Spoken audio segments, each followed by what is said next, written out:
ई तरवारा जगह हटे देखत तनी मेन रोड पर जहाँ एगो युवक के मार के हत्या कर दल गइल बाटे और देख सकत तनी कि जौन परिजन बाटे 100 के रख के सड़क पर धरना प्रदर्शन करता रहे कि जल्द से जल्द जौन जे मुइले बा उ कातिल के पकड़ के सजा देवल जाओ।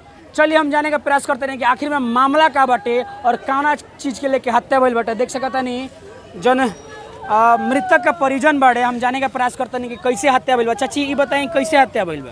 कैसे हत्या भइल बा? मेला में आइल बाड़न खेलले बाड़न एथी अखड़ा में आ हो जो गिर गवन हनु एथी नचला के मारे हनु गिर गवन तो कौन सा घर के उठा के ले चलो सो घरे हनु तू लइके गो और लइके संगे खोजे खाती हनु तो लइके खोजे गइल बड़सन तो ले उठा के लेके चमनी के चल गइल बड़सन। के लेके गइल बा चमनी के? झनझन बाड़न एथी चंद्रशेखर बाड़न एथी राहुल बाड़न। वो लोग कैसे जानकारी भइल? जानकारी बानी कि कोन से दुश्मन आई बा।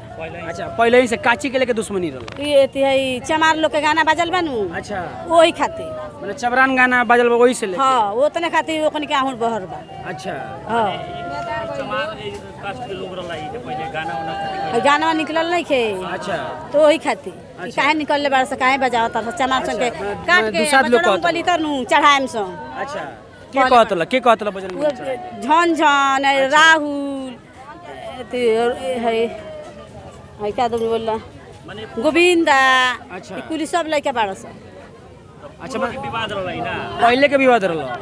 हां है मेहदार गइल बाड़ सनु। अच्छा तो ओइ दिने के एथी लेके गरल से चर्चा क से। अच्छा डीजो जे लेके ऊ अलग से गरल से कोनी मार के बिगेम से।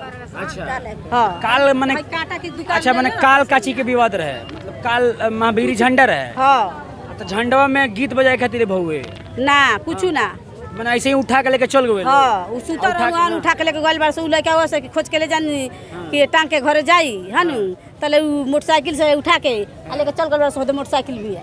अच्छा मोटरसाइकिल उठा के लेके गइल बड़ा सा? हां मोटरसाइकिल पर तो मोटरसाइकिल पकड़ाई द्वार पर से गइल बड़ा से मेला में से लेके? मेला में से। मेला में से हां लइका का नाम है? उपेंद्र। उपेंद्र हां कहां घर है? धनियालपुर। दनियालपुर है। हां चाची ई बात कब लाश मिलल है? ई सवेरे मिलल है 6 बजे की 7 बजे मिलल है। 7 बजे के लगी लाश मिलल है। हमी के 4 बजे से खोजे तन सब मकई सगर। अच्छा रात से ही भुलाई रहल? हां रात से आंखड़ा जब भवन तो आ थाना घुस ले लेबा कहले बस एथी घुस लेके आ तब घुस ले लेबा जान मारल थाना कुछ करते नहीं खे। अच्छा हां थाना तो बोलते नहीं खे। आखा दुसाद खाना तो अभी आइल बनू जाम रो लोग कइले बनी तो जाम कहले बस तो बोले के चाहिए। हां पता बा के मरले? उपेंद्र मरले बा नमल के बेटा। अच्छा ओकर उपेंद्र कौन बिरादर हो? भगवान। अच्छा दूसरा हां ओकर भाई बा फेन से एगो चनेश्वर के बेटा बा एथी है गोविंदा। अच्छा ऊ बा चलत रहला पहले। हां झगड़ा ला बात भइल बा है गाना खातिर भाई जान जे चमार जी के गाना निकलल बा वही हां वही गाना खातिर धनु बाड़ा धनु बाड़ा दूगो धनु बाड़ा चमार जाति से हां चमार जाति हां काना के कन्हा एगो कन्हैया बा एगो राहुला आ एगो धनुआ आ एगो है एथी है पवन आ चंद्रशेखर आइल बा बाहर से आ गोविंदा आइल बा बुलावल गइल बाटे बाहर से आ उ आके कहतन का आ कि एथी है हमनी के आइल बन से संभर के गाना में निकालम सन। ई आके गाना में निकालम सन। आ हई कहता राहुला कहता शंभुआ के बेटा आ कि हम एथी भइल बानी हई एथी बनवल बन लाइसेंस 4 आदमी के मारे आ जाके 6 आदमी के लाइसेंस बनवले बा? कहां से लाइसेंस बनवले? आठ काढ़ ले अभी ही हमरा से चैलेंज लेत रहला। चमार लोग के गर्दन काट के आ बजरंग बली पर चमार लोग के नट्टी काट के आ बजरंग बली पे चढ़ा देम। हां आ चढ़ा दहले सही बेरा होदे हमरा घटना घट गइल बेरा। हां रोड जाम भइल बा का चाहतनी?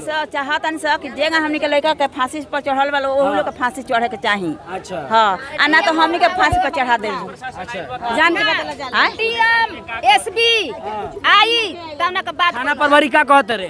ये लोग का सकान में घूस खोर बालू। अच्छा हां ई तो रोज थाना थाना ई रोज आवतला आ घूस ले जन मरले बड़ा सन तो थाना से मिलल बड़ा सन हां मिल थाना कांड भइल बाटे तेरे के लाश मिलल ए बरा ले कोनो सुनाई ना रही अच्छा अभी ले सुनवाई नहीं की ना कुछु ना कितना देर से रोड जाम कइले बनी लोग सवेरे से जमा कइले बनी से सवेरे से 8 बजे से जमा कइले 8 बजे से ई लाश कहाँ मिलल चेमनी पे मिलल पानी में अच्छा गोड़ बा नीचे ते गोड़ बा ऊपर मुड़ी बा नीचे पानी के अंदर हां का करत रहला हां बाबू का करतलो ना कुआरे बाबे लइका कुआरे बाबू को भाई बहन 3 भाई में एगो एती मारिए देलस छोट हवे छोट हो गए हां अच्छा बॉडी पर का निशान मिलल बा माने कहाँ मारल गेल बा है ने कपार फोड़ देले बड़ा सा है ने काट देले बड़ा सा है ने काट देले बड़ा सा कानवा काट लेले बड़ा सा अच्छा चल होई बा होई सब होई भूख बा का आंख भूख सब कई कपार ऊपर सब बाजार में छुरा मारल बा अच्छा पांजर में छोड़े अथी में हां देखी और कैसे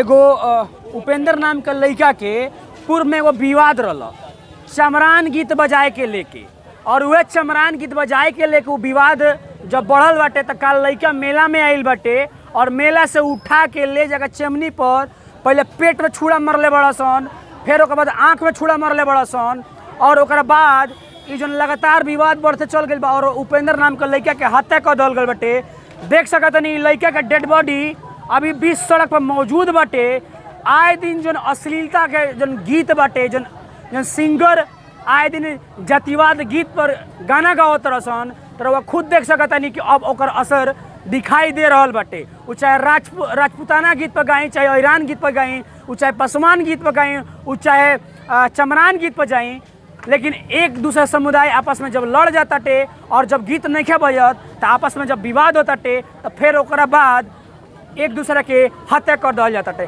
बहरहाल अभी तरवारा थाना आइल बिया ये मामला के छानबीन करतिया आखिर में मामला का बाटे लेकिन पूर्व में विवाद बतावल जाताटे लेकिन जौन भी चीज़ बाटे और भी हम परिजन से जाने का प्रयास करें कि आखिर में भाई उनकर का कहता रहे और कैसे उनकर हत्या कर दिया बाटे अभी उनकर चाची से हम बात करनी है लेकिन जौन भी भइल बाटे देख सकत नहीं कि एगो नौजवान लड़का के कैसे बेरहमी से हत्या कर दिया गई बाटे और जौन पूरा गांव के लोग बाटे जौन दीनदयालपुर के पूरा धरना प्रदर्शन कल गई बाटे कि जौन अपराधी बड़ा सन ओकरा के जल्द से जल्द पकड़ल जाओ और जौन कहतर सन के चमार लोग के गला काट के हम सन के चढ़ा देम सन बजरंग बली पर आखिर में वो कौन दबंग बोला ताटे पुलिस प्रशासन जाने के प्रयास करतिया लेकिन जौन भी बात बाटे चलिए हम दिखाए के प्रयास करते देखी कैसे लोग उग्र बाटे कैसे लोग गुस्सा में बाटे अच्छा ये बताएं कि रवा गाँव के लेके रहा ना हमार सलाहपुर घर है। अच्छा सलाहपुर रवा गाँव के लेके ना रवा गाँव के लेके अब देखिए जे महिला रोआ ताटे हम पूछे का प्रयास करें लाठी उठी लेके जी आइल वालो अच्छा ये बता सुना का भई रहा का भई रहा कहाँ का भइल माने तारा गाँव के लेके के हत्या भइल बा हाँ चेमनी पे ले जाके मरले बड़ो सन। अच्छा काहे खातिर अब का देने पहले के दुश्मन आई पहले के दुश्मनी रहा चमरान गीत बजाए खातिर हां ना हाँ उ अथी अब पहले के अब ना कहत रहल लोग का घरवा के लोग कि पहले ही से ओकरा अच्छा चलिए हम विस्तार से हम जाने के प्रयास करें हो गइल बा हाउ तने चली जौन युवक के हत्या भइल बाटे बेरहमी से कैसे ओकरा छुरा मार के हत्या कइल गइल बाटे उनकर पापा मौजूद बड़े देखिए मासूम पापा के कि कैसे अपन बेटा के लाश लेके जवान बेटा के लाश लेके कैसे धरना प्रदर्शन करतनी इंसाफ खातिर चाचा का भइल लगे और बेटा के हत्या कर दल गइल बाटे कल मेला में गइलो अच्छा झगड़ा झंझट कर के भाग गइल और उ अकेले रहा ओकरा के ले जाके अच्छा चौरा में मुआ दल। अच्छा पहले से विवाद रहल पहले से हल्का फल्का चलत रहला काची के विवाद रहल जतियावती के रहला दुसाद लोग के सुनने में आवता कि जातिवाद गीत बजाए के लेके हाँ अच्छा हर जना ला गीत गावत ला तो दुसाद लोग के निमन ना लगत ला वही पर कहत ला लोग दो तीन अच्छा जना उ दूसरा के रहल जी हत्या कइले बा के नाम लिख के आवेला अच्छा नाम लिख के आवेला हाँ वही करी और वो काम मांग करे के चाहतनी प्रशासन से तुमको दिमाग काम नहीं के अच्छा कोनो बात नहीं खे देखिए जो पिता बड़े काफ़ी ज़्यादा सन्न बाड़े काशी के नौजवान बेटा के हत्या हो गई बाटे और जन हत्या भइल बाटे काफ़ी ज़्यादा सबके रोष में बाटे। बहरहाल जौन भी चीज़ देखत नहीं कि कैसे जातिवाद गीत के लेके पहले से झगड़ा भइल बाटे और ये झगड़ा धीरे धीरे बढ़ते चल गई बाटे और कुछ लोग जना के नाम बतावल जाते ओकरा के कैसे